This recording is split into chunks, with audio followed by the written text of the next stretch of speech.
રાજકોટ શહેર police commissioner Shri Brajeshkumar Jha sir, additional CP Mahendra Bagadia sir, DCP crime Jagdish Bangra sir દ્વારા રાજકોટ શહેરના અનડિટેક્ટ વાહન ચોરીને ડિટેક્ટ કરવાની સૂચના કરી હોય, જે અન્વયે રાજકોટ શહેર ક્રાઇમ બ્રાન્ચની ટીમો આ ગુનો ડિટેક્ટ કરવા માટે પ્રયત્નશીલ હતી.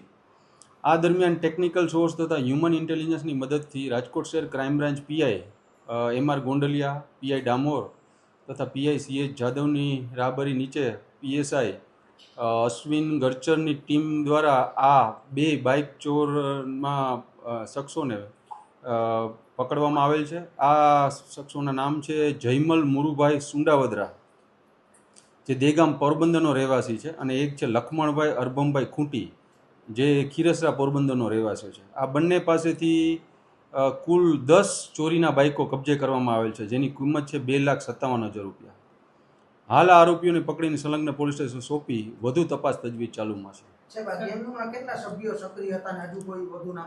આ 2 જણા હાલ છે, જયમલ અને લખમણ. બીજા કોઈ હજી સુધી એવા તપાસ હજુ.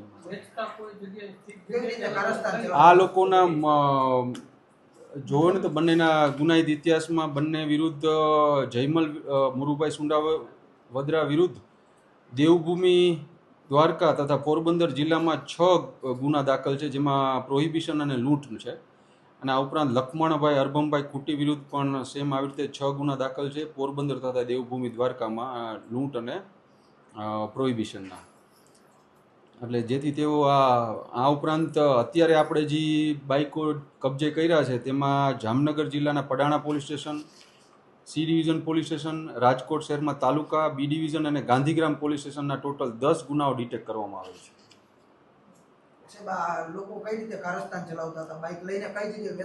આ બંને આરોપીઓ મૂળ ભીડભાડી જગ્યા જ્યાં કેમેરાની કમી હોય, ત્યાં ઓછા હોય, ત્યાંથી મુખ્યત્વે સ્પ્લેન્ડર અને પેશન બાઇકો ચોરી જતા હતા, ને ત્યારબાદ આને અલગ અલગ શખ્સોને 10,000 રૂપિયાની કિંમત, 10,000 થી 12,000 રૂપિયાની કિંમતમાં વેચી દેતા. કોઈ લોકો આવા બાઇક લેતા હતા તો આને વધુ બાઇક વેચ્યા છે એવું સામે આવ્યું છે?